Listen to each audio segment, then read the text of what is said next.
Hi everyone, my name is Caitlin Angeloff and I'm the co-founder of Admosis Media. And we're proud to be a media sponsor of Seattle Interactive. We did all the Facebook and Twitter advertising, and it's been a great team to work with. And I have the esteemed honor to introduce Keith Frankel from HubSpot. And his session is Escape the Cave, Rethinking What Makes a Great Creative. A little bit about Keith. He comes from Alabama, and he does not like Alabama slammers. He likes old fashions. Prior to moving to Cambridge and joining HubSpot, he worked for MTV and started his career there in New York. And after several years focused on developing on-air creative for television, he made the transition to the tech space, managing all creative and branding for Transparent Language, a technology company providing language learning software to government, defense, and enterprise-level clients. And there's my Windows Phone, someone calling. During his time at Transparent Language, Keith was responsible for leading the production of both web and product work for clients such as the Department of Defense and U.S. Special Operations Commands. So he's going to talk to you a little bit today about philosophy. He's not going to quote Plato or Socrates, or are you? I don't think so. Okay. But with that, I'll let him take it away. Give him a warm welcome, please.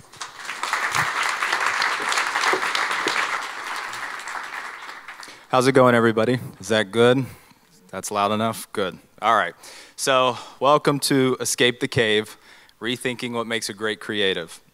Now, as she said, I'm Keith Frankel, and in addition to being the author of a pretty bad session title, I am also the head of creative design at HubSpot, way over on the East Coast in Cambridge, Mass. And so, just really quick, a disclaimer before we jump in. I know you guys have been at this for a few hours. I know it's about lunchtime. Is anyone here hungry? Because I'm starving. It's 3 hours difference, so it's way past my lunchtime. So I'm actually going to try and keep this as tight as I can make it. And so maybe in like 30, 35 minutes we can go to questions, or we can just bounce and go eat. So over the next however long it is, you're going to be hearing me talk quite a bit about the interplay between experience and creativity. But rather than talk about experience in the same terms that everybody in our industry is doing these days, namely some third party's experience like our customers or our users or our audience, I'm going to be focusing entirely on the importance of our own personal experiences. Because these are the things that I think are ultimately responsible for empowering us and enabling us to produce truly unique and creative, memorable work. And since the theme of this year's conference is transparency, as an added bonus, I figured I'd start by telling a bit of my own story. But in order to do that, I need to start way back at the beginning of my childhood and way, way down in the deep South where I grew up. Now, being raised in Alabama is about as absurd an experience as you could imagine. I put together a few fun facts for you guys. First, I grew up on a cattle farm that was a third the size of Central Park. My high school had sororities and fraternities. And my first driver's license had a section for race. Doesn't anymore, but it did. A few more of these bad boys. I was able to get a gun license for $15 without taking a test. I spent the weekends shooting said guns with local moonshiners, like these handsome, toothless gentlemen. This one on the left, partially bald, is actually my uncle. And last but certainly not least, I was taught in school that it was completely normal to refer to the Civil War as the War of Northern Aggression.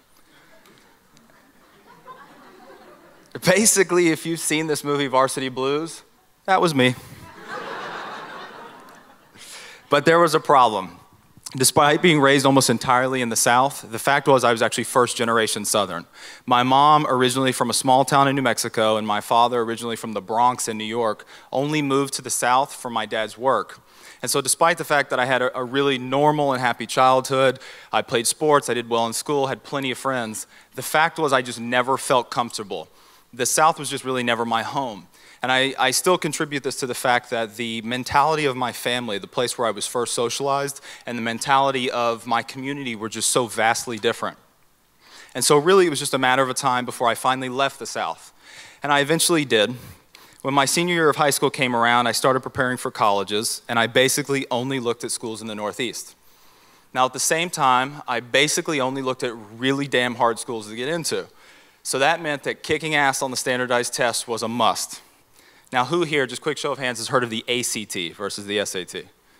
Okay, so most of you. Who here has taken it? Less of you. Okay, so for those of you unfamiliar, the ACT is basically the Southern equivalent of the SAT. And at the time I took it, it was comprised of 4 sections: English, reading, math, and science. And the highest you could get on any section was a 36. Likewise, the highest you could get on the whole test, once they averaged everything out, was a 36. So after weeks of studying, I woke up one Saturday, drove to school, took the test, waited about 6 weeks, got my results in the mail, because that's how you got them, and these were my results. Now, based on this, what do you think I decided to study when I went to school? Pre-med. So my first semester, I enrolled in a bunch of courses, one of which was, of course, a requirement for pre-med, chemistry, and the other of which kept me from having to take any Friday classes, philosophy. And so in philosophy, we were really trying to solve the really hard-hitting, difficult questions, such as, what makes a chair a chair? Does red exist?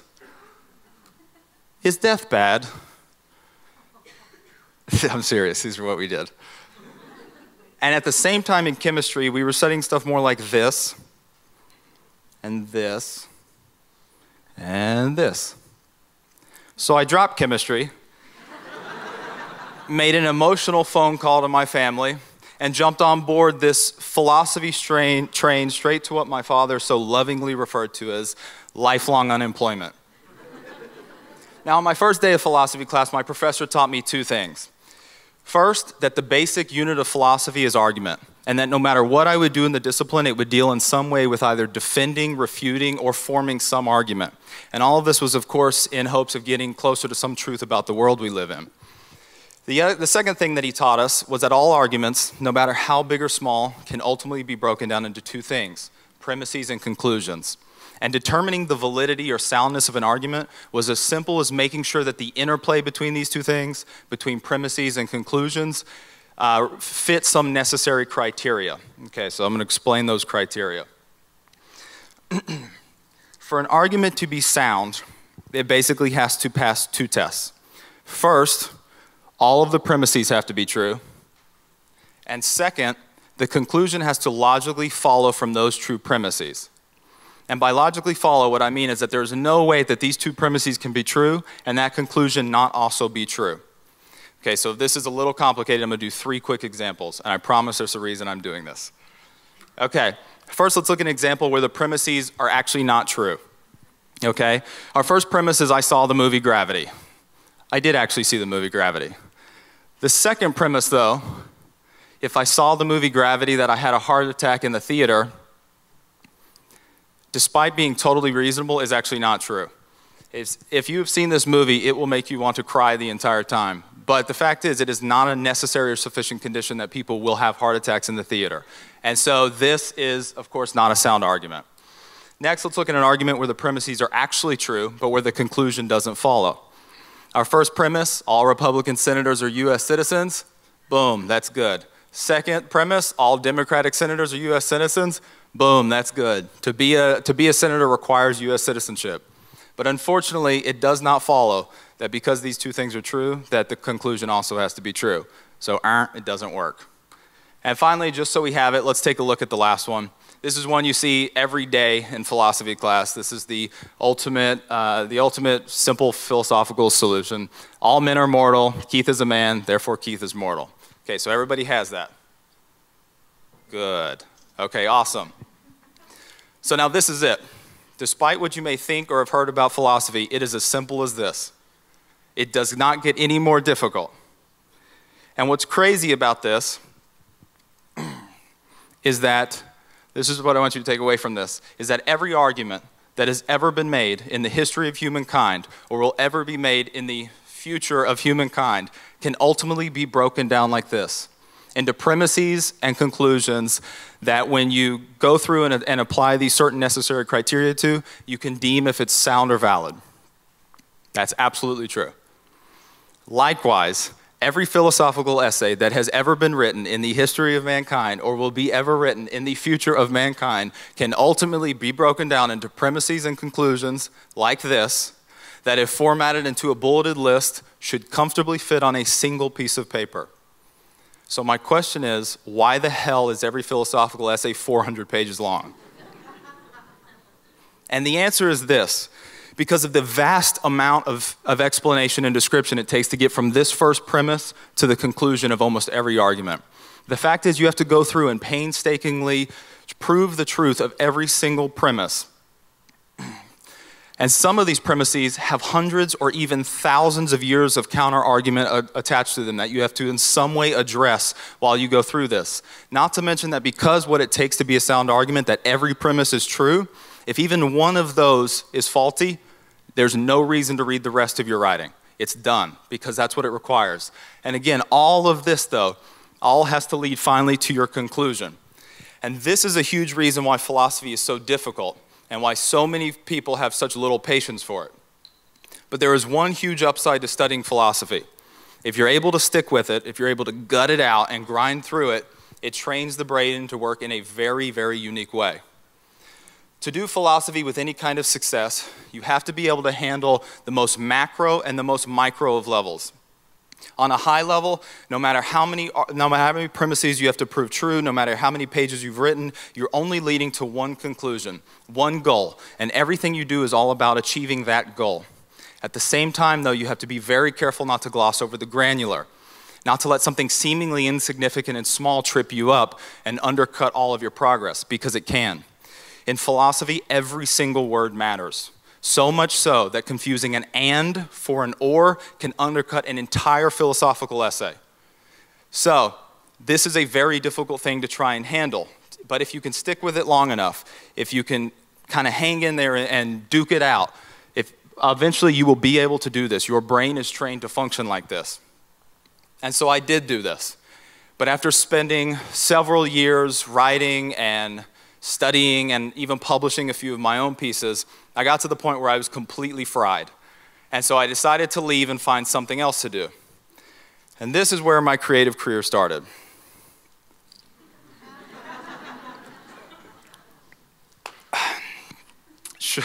Shortly after leaving philosophy, I started working at MTV, doing casting on some very high-end television shows. And after a while, only about 6 months, they pulled me out of casting and they put me into production. And I actually started producing episodes. And this was only about after 6 months. And what I noticed was interesting. Despite having no formal background or training in video, the work came fairly easily. The thing about video is it's an incredibly fluid, even human medium. The way you typically shoot video, there will be anywhere from about 24 to 30 frames per second, meaning 24 to 30 individual images every second. And so the fact is, video just moves too fast for anyone to be really able to focus on the granular level to any big extent. And so the work basically becomes trying to structure this fluid narrative and building scenes so that they sit in the right order and doing meaningful transitions to those scenes that eventually lead to some final climax to the story. Basically, doing video, producing video, is the exact same as doing this macro level of philosophy. Premises are scenes, and all you do is try and organize that information so as to lead you to one final conclusion, to logically get you there. And that's basically what I did for 3 years. I sat in an edit bay behind a professional editor, and I pointed and told him what to do and where to move this and that's all I did. And now this is not to say that I didn't eventually learn the skills I needed in order to execute, such as how to actually interview somebody, how to edit myself, how to shoot the video and set up the three-point light kit and all this other shit. But what I am saying is that I was already equipped to do this work before I even got here. But as everybody has heard, entertainment is a nasty business, even if you're just working with preteens. And I was still a philosophy kid at heart. And so after several years feeling absolutely morally bankrupt, I decided to quit and go find something else to do. And I did. Around the same time, I was looking to leave MTV. I was contacted by this language learning software company in the middle of Nashua, New Hampshire. And I never thought I'd move there, but those bastards convinced me to. And basically, this company is one of Rosetta Stone's biggest competitors, but not in the consumer space. So you can't go to Best Buy and get a box product. Instead, they really focused on the government, military defense, other organizations, and other enterprise-wide organizations. And I was hired to run their design and user experience teams. Here's the thing about their design and user experience teams. It existed in 4 countries. There was one in Nashua, New Hampshire. There was one in Kharkov, Ukraine, one in Dushanbe, Tajikistan, and one in St. Petersburg, Russia. And not only did I have to get all 4 of these to create consistent work across both product and web, I didn't have a design background. I had no formal design training, the same as with MTV. But also the same as with MTV, I noticed that the work came pretty naturally. Now, this is not to say that I sat my ass down in Photoshop and cranked out 5-star designs, because I didn't. And this is also not to say that I was some super whiz at user testing, because I wasn't. But in the same way, video is like philosophy on the high level, in that focusing on the narrative of the story is the same as building an information architecture over an entire philosophical essay. So too is design and user experience on that granular level, very, very similar to philosophy on its granular level. In design, you're focusing on pixels, and you come up with an information architecture and a hierarchy, and then you use that to support a visual hierarchy, and you hope that that will naturally and gracefully lead you to some call to action. And that's all philosophy is. I line up this information, and I let that lead me to my conclusion. And so, despite the fact that I had no real design background, I did not learn from Josh Porter how to do user testing, the fact was I was still relatively well equipped to do this. And over time, I did learn the necessary skills I needed, but what I learned to do that worked here, I had already known prior to coming here. And this brings me to my current job at HubSpot.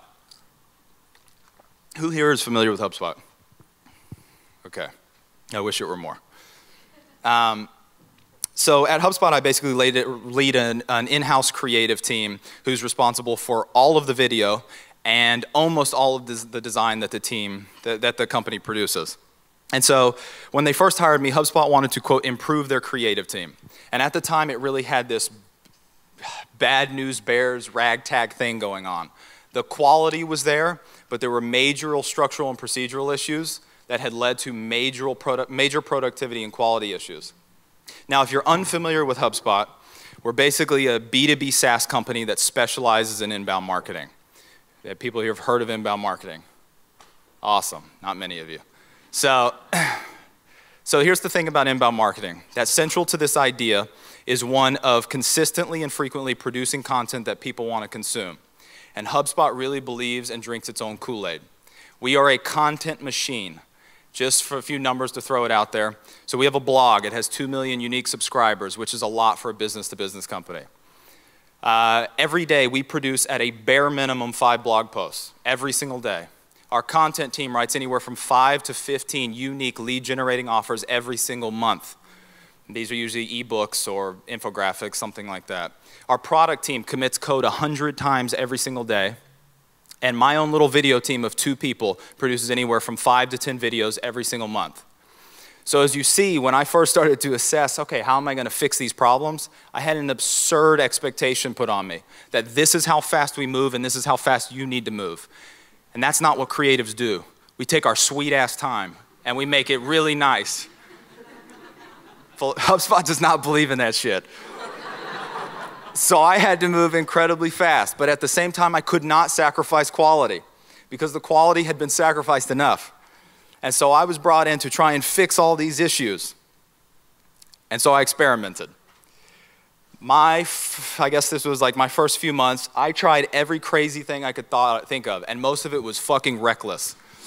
I totally restructured the team. I took guys from positions they'd been in at years and put them in positions that didn't exist. I moved the entire team and split them out over multiple floors. I implemented a no meeting rule for every person on my team but myself. I did a bunch of crazy shit. But single-handedly, the one thing that has been the most influential and important is this idea I came up with called climbing ladders. And basically what I mean is this.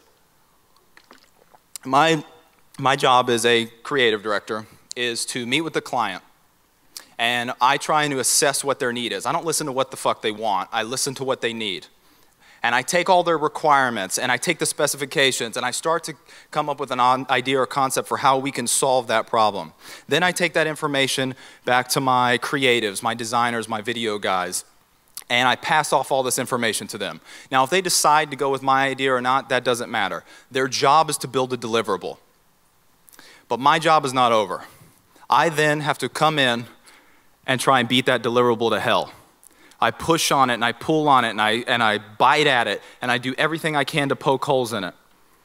And then it's my creative's job to then go and defend against that, so as to protect against all the criticisms and feedback I gave. But my job's not over again. And so I go one more step. And in this way we keep going and we keep climbing this ladder until we get to the point when the only feedback I have sounds like this. Well, I'd prefer if... And when I get to that point of preference, where I'm no longer justified in my feedback, the deliverables done. It's ready to ship. And my designer gets to put the final stamp on it. And in that way, I get to a point where the deliverable is defensible. I can go sit in any meeting with any executive and defend the shit out of that, okay? But my designer is happy because he's not a grunt. He got to make the final say and put his final stamp of approval on that. And in that way, I get a design and he gets to feel like an artist. And this has been the most successful thing I've ever done at HubSpot. Yet interestingly enough, it follows a similar pattern. The things that have made me very successful, I won't say very, somewhat successful at HubSpot are the same things that I had been doing for years outside of the creative space. They were things I had learned to do from my personal experiences in another arena entirely, namely philosophy. And I noticed that the same pattern wasn't here. It wasn't just here. It was at Transparent Language. It was at MTV. And to this day, no matter how many projects we complete or campaigns we launch or videos we produce or websites we redesign, the fact is the thing that I feel most proud of and that has been the most successful is something that was inspired by something outside of the creative arena. Because here's the thing about this. This climbing ladders thing is just the Socratic method. All I did was tweak it just a little bit to allow me to do agile feedback with my designers at scale while still allowing them to feel like they had control over the project. And this is something I didn't get from MTV. I didn't get from Transparent Language. I didn't learn from doing video or design. It's something I learned from arguing every fucking day with my professor. And so it's something outside of this realm, outside of the creative realm, that actually equipped me to do good work at the creative realm. And this is my career up to this point. Now for an obvious statement. You guys mind if I sit down? All right. I come from an incredibly unconventional background to be doing this kind of work. The fact is, I didn't spend X plus number of years as an art director at an agency. I don't have a formal design or art degree or background. I didn't go to film school. I didn't spend my childhood sketching. I didn't spend my childhood making home movies. And I don't spend my spare time designing shit for Dribbble now. I didn't do any of the typical line items you see on most creative director job descriptions. And because of this, though, there's always been a dark cloud hanging over my career. The fact is that despite a body of work and a resume that has not only allowed me to get difficult jobs, but to keep them and succeed at them, most people in our industry would categorize me as flat out unqualified to do the work I'm doing. And not just now at HubSpot, but at every step along the way in my career. At MTV doing video, and at Transparent Language doing design and user experience. And I will admit, I am not a world-class designer, and I don't have dope-ass skills in anything in the Creative Cloud. But I have been successful. I produced 3 Emmy Award-winning seasons at MTV. May have been a reality TV show, but still. I ran all product and web for clients such as the Department of Defense, the CIA, the US Special Operations Command. And I didn't just build HubSpot's creative team, I basically convinced them that they needed one. And so for a long time, I really struggled with this idea that I was considered unqualified, yet I had a history of successful work. And it's something I struggled with for a long time, because the fact is, there are people in this room today who just heard that story and say, oh, this fucking jabroni, I need to get out of here. Raise your hand if you feel like that. All right, we got one. Thank you for that. But there's something about this, okay? About the fact that the path we're expected to take to get to the point where we're actually capable of doing this kind of work is so rigid and linear, when what it takes to do this work once you get here is the complete opposite. Because that's the thing, creative work is unique, okay? Creativity is fundamentally elusive, it's fundamentally fickle, but at the same time, unlike any other type of work, it requires 100% focus and commitment, and not just at one moment, but for a prolonged period of time. I often liken it to trying to reach REM sleep. Once asleep, it typically takes the average person about 90 minutes of non-REM sleep to finally enter a REM cycle. But for that poor unfortunate soul who wakes up in the middle of the night to his neighbor's dog barking, if he's actually able to go back to sleep, this whole process has to start all over again. And creativity is the exact same way. In order to come up with really successful, functional, powerful, memorable solutions, we have to sit and marinate on a problem for a long time. But the problem with creativity is that while you can try and schedule it, while you can try and tame it, while you can try and rein it in, it is impossible to force it. You cannot get out of bed and walk to work and get in front of your computer and sit down and immediately start typing out your best ideas. Creativity simply doesn't work that way. And that is because there is more to creativity than production. To be a creative is more than to just be an operator. It's to be more than just a grunt, more than an assembly line worker. In addition to the need for skills that allow for execution, there is an equally important need for skills that allow for conceptualization. Because while the skills of execution allow us to bring to life our ideas, they are not our ideas themselves. Knowledge makes it possible for us to create what we see in our imagination, but our imagination has to come from somewhere else. Our imagination is what spawns our ideas. And so there is this need for conceptualization. But there's a thing about conceptualization. It's never about creating something from absolutely nothing. This is the only philosophy quote. From the moment we're born, we cease to be these blank slates. John Locke called them tabula rasas. Because we're forever tainted by our life's experiences, by our personal experiences. And these experiences not only inform us about how we can understand the world around us, but they also equip us to be able to take what we know about our world and recycle it in order to create something else. It allows us to manipulate the world. And in such a way, creativity is about recycling. It's about repurposing. It's about reusing. And so in such a way, what makes us creative is our ability not to create new ideas, but it's to put novel and unique spins on pre-existing things, to recycle our own experiences in order to make new ones for our audiences. Creativity then is not about brand new, it's about uniquely different. And we each have our own uniquely different spin to put on these things. Our own unique brand of creativity, shaped by an entire life full of accumulated skills and knowledge and experience. And it's the sum of all this stuff, all of this creative crap that we come to do, that allows us to have our unique brand of creativity, that allows us to know what we need to contribute to the space, that allows us to hone in on our specializations. The things that make me valuable are not the same things I have in common with the rest of my peers. The things that make me valuable are the things that make me uniquely different from my peers. And it's in this way that my own creative value finally makes sense.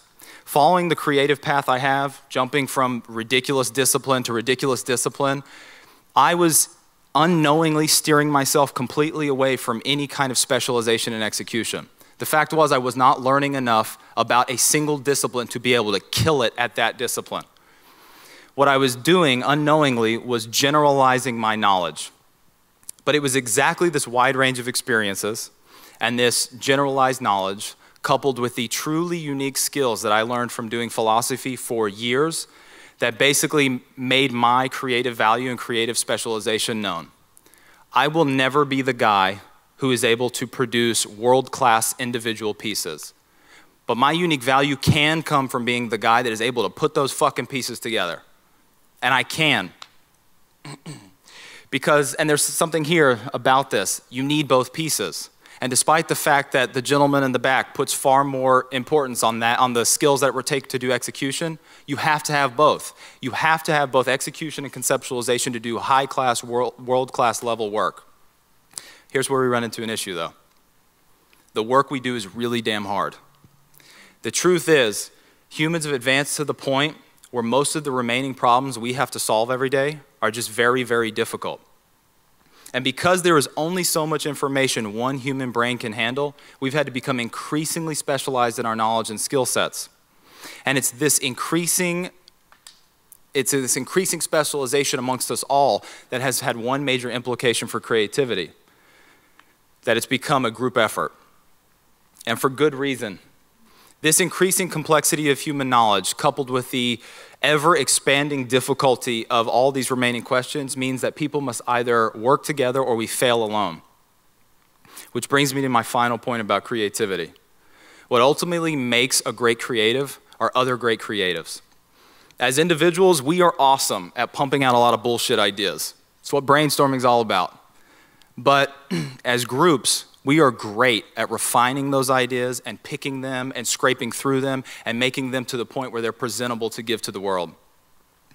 And so not only do these other specializations from other creatives allow us to improve or broaden our ability to execute on these things, this fresh perspective that's brought about from collaboration also allows us to improve and has a positive impact on our own abilities to do conceptualization. And the thing is that we all have skills and experiences that make us uniquely capable of doing creative work. But we should be taking every opportunity we can to share those with one another. Because by sharing, this shared connection is the only way that we're going to continually push the creative envelope. And so I know this has been all over the place. But having said that, I want to share the three things that have been most important to me from the thing that has made me most uniquely creative, namely philosophy. Number one, relish disagreement. Doing great work is not supposed to be easy. Argument is healthy. Clashing is constructive. Don't feel the need to be polite. Creativity thrives on a certain degree of conflict. Criticism allows people to dig below the surface of their imagination to find things that aren't just readily predictable. Dissent stimulates new ideas because it encourages us to engage more thoughtfully with the work. Don't just make yourself climb ladders. Make other people climb ladders as well. 2, at the same time, you better always be objective. And this is the hardest thing for creatives. We always battle with this idea, are we designers, are we video guys, or are we artists? And we want to keep a certain level of artistic influence in what we do. But the fact is, you can't be. Not in your 9 to 5 or whatever we work, 10 to 8. The whole point of our jobs is to produce successful, thoughtful work that in some way addresses some need or makes someone's life better. We are not artists, we are problem solvers.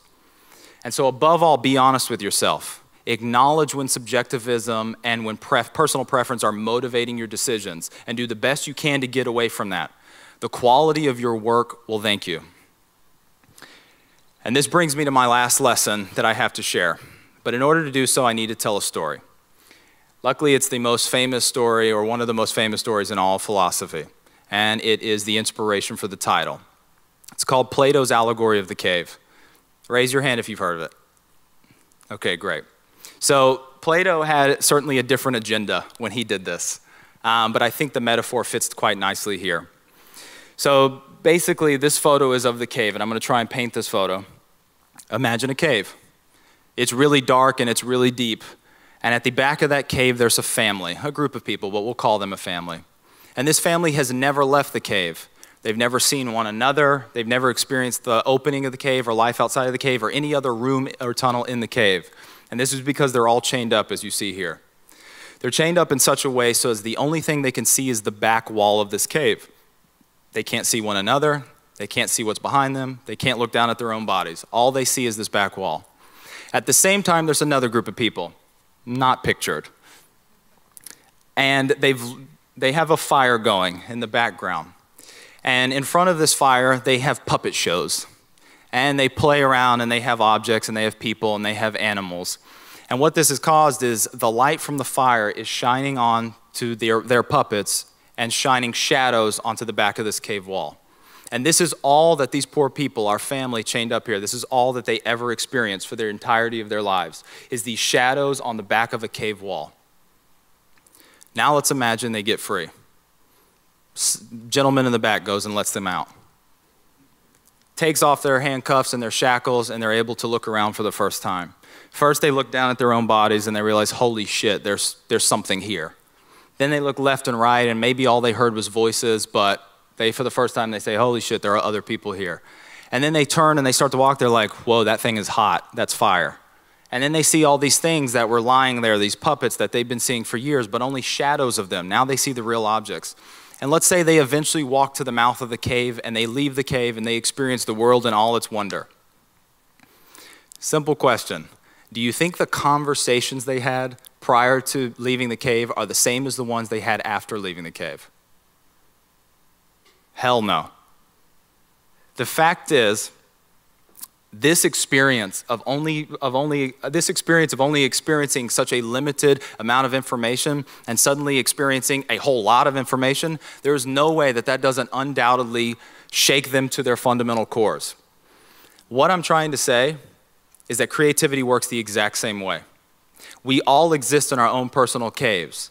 And yes, while what we experience in there may conceivably fuel our creative fires for the rest of our careers, the fact is we will get to a certain point where these are just alternative representations of past creative ideas, where all we're doing is producing shadows of our former creative ideas and our former creative thoughts. Because the fact is, if I've only ever experienced shadow, how am I capable of producing anything other than shadow? Had I never left Alabama, had I never gone to Tufts, had I never taken philosophy class to avoid Friday classes, had I never gone to MTV and TL, I would never be at HubSpot, and I would never be on this stage in front of you today talking about philosophy. But there's one really awesome thing that is different from the people in the cave. We all have the agency to leave this cave. All of us can get up at any point, take off our shackles, and go put ourselves in an unfamiliar interaction or unfamiliar situation. And this is my last takeaway. Force yourself to interact with the unfamiliar. Exposure to all alternative views expands our creative potential. But even more, by exposing yourself to the uncomfortable, you are forced to acknowledge and consider other arguments. Unfamiliar perspectives and arenas make us better at what we do because they make us justify our decisions. They make us defend our positions. And if you do this long enough, you're going to become very, very good at what you do, simply because you have to. Thank you.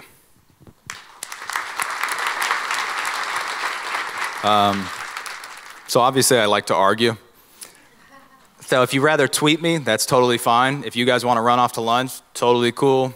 This is for you guys, so if you have a question, let's do it. If not, I'm happy. I'll reply to everything that comes through.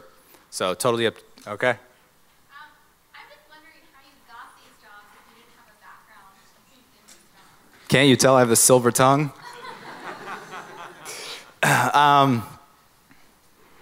So this is, because of the allotted time, there's a certain level of glossing over. But my first job I got because of how strong a writer I was. Writing philosophy is very, very high level English, very, very high level storytelling. And so that's the easy way to say this. It started with a writing ability, and that led me to be able to do basically writing stories for MTV.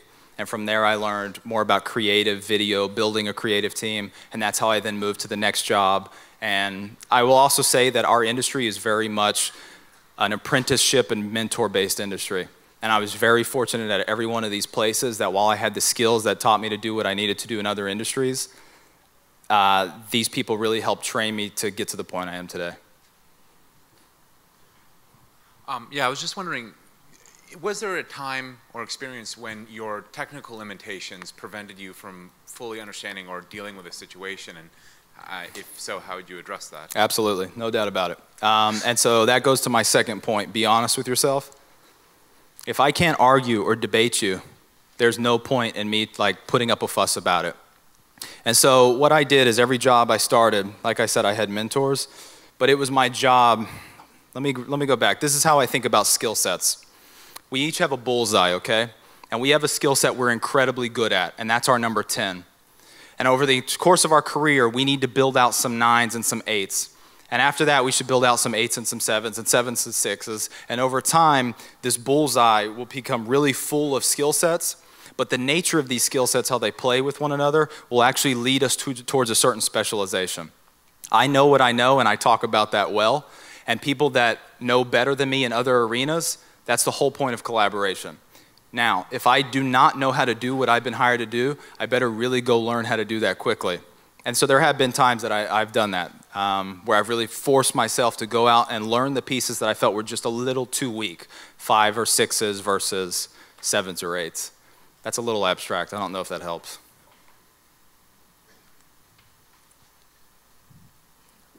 Yeah. Did HubSpot hire you because you were a lateral thinker or because you had this general knowledge? Is that the type of culture that you could thrive in? Or are there lots of other cultures like that? Or do you have to always make the argument in any culture you go into to think laterally? The latter, for sure. Well, for me, at least. So, true story about HubSpot. I was hired by a woman who I replaced 2 weeks later. I was hired by these 2 people, and they were creatives in as much as someone who makes PowerPoint presentations is a really true, awesome creative. No offense if people are presentation masters in here. And so at HubSpot, I was hired they knew there was something wrong, but what was wrong was that the 2 people that were in charge were really bad at what they did. And I had a history of building teams, basically. I built this global team at the job before across all these different countries. Every one of those teams had a translator.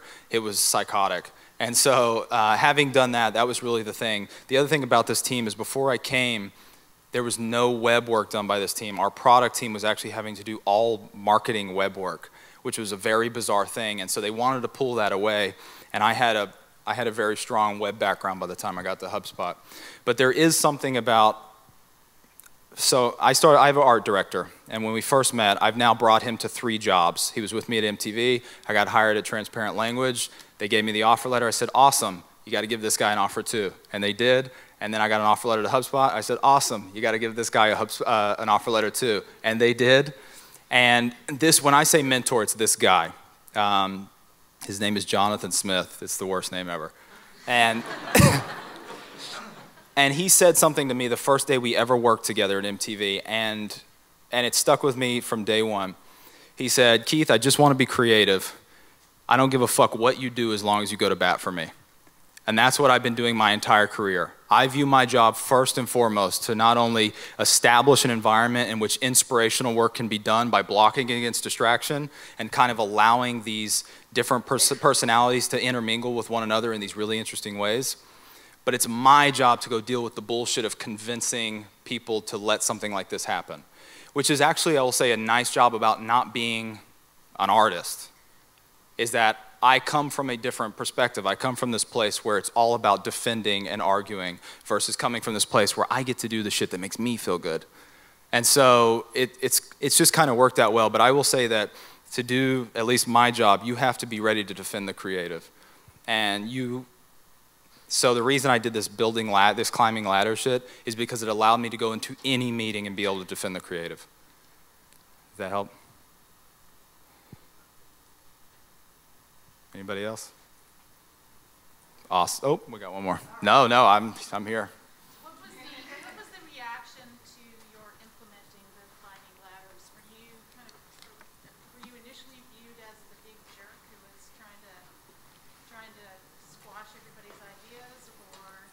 I think there's, just first, when you look at creative job titles, I think there's interesting that the word manager doesn't exist anywhere. The only thing that exists is project manager, and that implies some kind of control over, you know, inanimate deliverables. There are seniors, there are leads, there are head of, there are directors, but director's not quite the same thing. And so the first thing I did was get in this mentality that we're on the same team. In the creative industry, in one of these creative arenas, you should not work for me because you have to. You should work for me because you respect me. And so that's the first thing always. So I came in and I made sure that they saw my value. These were good creatives, but there are things that I bring to the table that they don't. I have unique skills. And so that was really the first thing. We had to get on this page of mutual respect. And that's a really hard thing to do with creatives. And so that was the first step. Then yes, getting to this point where argument is something that is just part of the culture, it sucks until they get to make the final call at the end. Because most of us are used to working with departments or clients who say, the button should be green. And because no one's there to stand up for creatives, they make the button green, even if it's on a green background. Well, metrics say it's green. Like, okay. And so, and so, that was totally inappropriate. Don't tweet me. So there's this kind of moment of realization where like, holy shit, this dude is out for me. Like he pushes on me and he pulls on me and he makes this very difficult for me. But at the end, I get final say. If I want it to be red, it's fucking red because it's a complementary color and it should be red. And that's fine. And so, yes and no. I'm okay with dealing with angry and sensitive creatives up until the point where they realize that what I'm doing is for a reason. Yep. Going to your third point, what's an area of unknown that you see yourself